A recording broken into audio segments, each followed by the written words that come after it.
Can I welcome the Right Honourable Member to her first Prime Minister's Question Time and congratulate her on her appointment and becoming the country's second woman Prime Minister.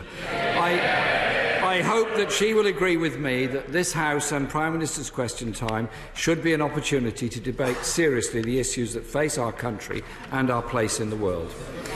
On the steps of Downing Street, she talked very eloquently about fighting burning injustice. Yet, Mr Speaker, her last act as Home Secretary was to shunt the Orgreave inquiry into the long grass. The Advocate-General told the House of Lords that the IPCC told Home Office officials that if it announced any action to set up an inquiry or other investigation relating to Orgreave, it would have an impact on the Hillsborough investigation. The IPCC disputes that account. I hope Parliament wasn't misled, and will the Prime Minister now proceed with a full public inquiry into the terrible events at Orgreave? Well, can I thank the Right Honourable Gentleman for the welcome that he has given me? Can I say to him, he refers to me as the second woman Prime Minister. In my years here in this House, I've long heard the Labour Party asking what the Conservative Party does for women. Well,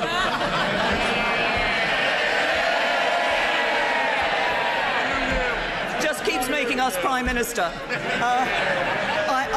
I welcome the comments he's made about Prime Minister's questions. We do debate serious issues in Prime Minister's questions. I look forward to the exchanges he and I will have, and I hope we will be having those exchanges over this dispatch box for many years to come.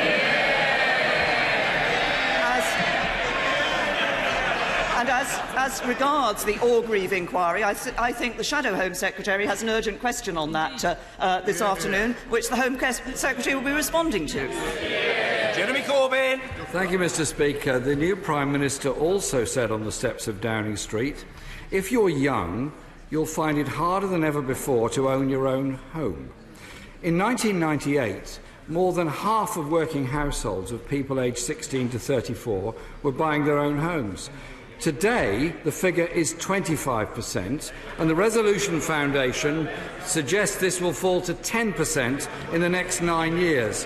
What figure has the Prime Minister set herself for home ownership amongst young people? I notice the timeline that the Right Honourable Gentleman referred to. He might have forgotten that during that period we actually had 13 years of a Labour government. 13 years of a Labour government that had a very bad record in terms of house building. This is the government that is going to change that. It's this government that is putting more into building more homes to ensure that young people do have a better opportunity to get on the housing ladder. That's why we're a government that actually will be governing for everyone in this country. Mr Speaker, that Labour government put a decent home standard in place in every part of this country. And I'm not sure that I'm not sure, Mr Speaker, that starter homes at £450,000 for young people earning 7% less than their parents' generation is actually a very good prospect for people owning their own homes. The Prime Minister is rightly concerned, Mr Speaker, and she said this, if you're black, you're treated more harshly than if you're white. So before appointing her new Foreign Secretary, did she discuss with him his description of black people as piccaninnies and why he questioned the motives of the US President Obama on his part Kenyan heritage? Well, the Right Honourable Gentleman started his question by making reference to the issue of starter homes and the upper limit in London of the £450,000. And I've sat on these benches and heard him raise that with my Right Honourable friend, the member for Witney, when he was Prime Minister on a number of occasions. Can I just explain this to the Leader of the Opposition? If you look at house prices across the country, they vary. In Liverpool, the average house price is just over £116,000. In London, the average house price is just over £676,000. That's why we have a higher limit for the starter home figure in London. If he objects to that, then he needs to tell his constituents why he is against them having opportunities to get on the house. He refers to the remarks I made, and it is correct that if you are black, you will be treated more harshly in the criminal justice system.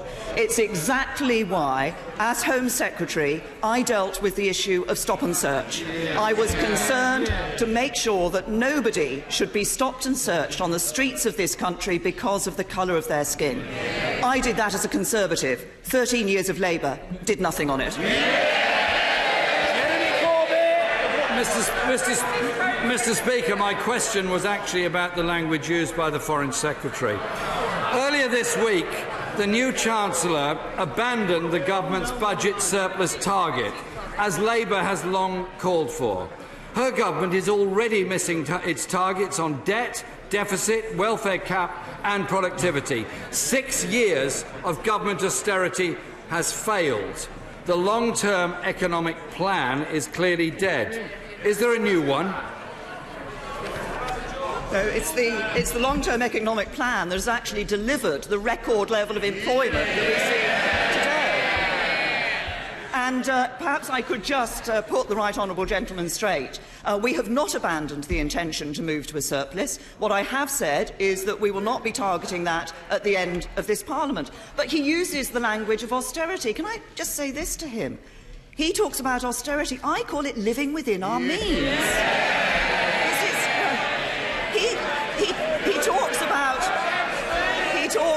He talks about austerity, but actually it's about not saddling our children and grandchildren with significant debts to come. And it's not about austerity, it's about ensuring we have an economy that works for everyone. Jeremy Corbyn! Mr. Speaker, jobless claims have risen for the 4th month in a row. Welfare claims have risen as well. Austerity actually means people being poorer, services being cut and local facilities being closed. In her speech on the steps of Downing Street, she also addressed insecure workers, saying you have a job, but you don't always have job security. Does that mean to those people that are worried about their future in work, I'm talking of the people that sent us here to serve them. Does that mean that she's proposing to scrap the employment tribunal fees, repeal the Trade Union Act, or ban zero-hours contract, as more than a dozen European nations have already done? That would help to give greater job security to many very worried people in this country.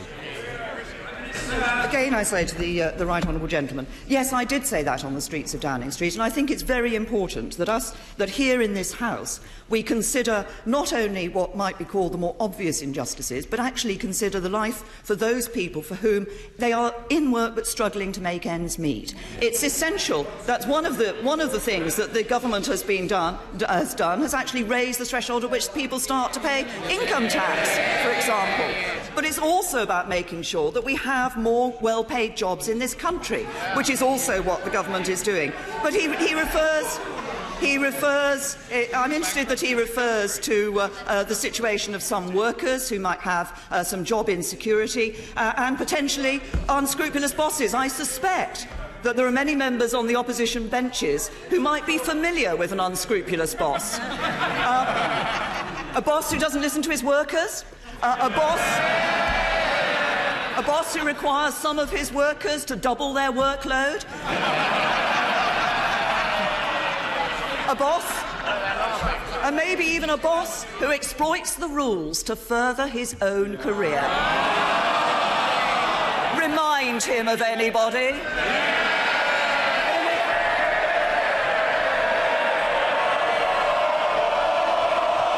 Mr. Speaker, we are sent here to represent people, and there are many people in this country struggling with insecure jobs, with low wages. I know this is very funny for all Conservative members, but I do not suppose there's too many Conservative MPs who have to go to a food bank in order to supplement their family table every week. I think we should reflect on those things. The Prime Minister highlighted the failures of her predecessor on social justice, home ownership, education and the cost of living. Some might say that as a cabinet minister she too was responsible for that. But she empathised with working people when she said, "I know you're working round the clock. I know you're doing your best. I know that sometimes life can be a struggle." Yesterday, the Institute of Fiscal Studies found that 2/3 of children living in poverty in Britain have at least one parent in work. What, other than warm words, is she going to offer those families, those children who are hungry, often, and very insecure in their living? Isn't it our duty to offer some hope and security to them? Yes, it is, and we are concerned about those people. But the answer is not the Labour Party's answer of unlimited, uncapped welfare for people. The answer to people who are in work and who are struggling in work, and the answer to those people who want to get into work, is to have a strong economy, an economy that delivers jobs and that delivers well-paid jobs. And that's why I can assure the right honourable gentleman that on this side of the House we are focused on building a country that works for everyone. That's an economy that ensures that everyone can benefit from the nation's wealth, a society where everyone gets the opportunities they deserve, and a democracy that everyone can have faith in. And finally, I would just say to the right honourable gentleman, the Labour Party may be about to spend several months of fighting and tearing itself apart. The Conservative Party will be spending those months bringing this country back together.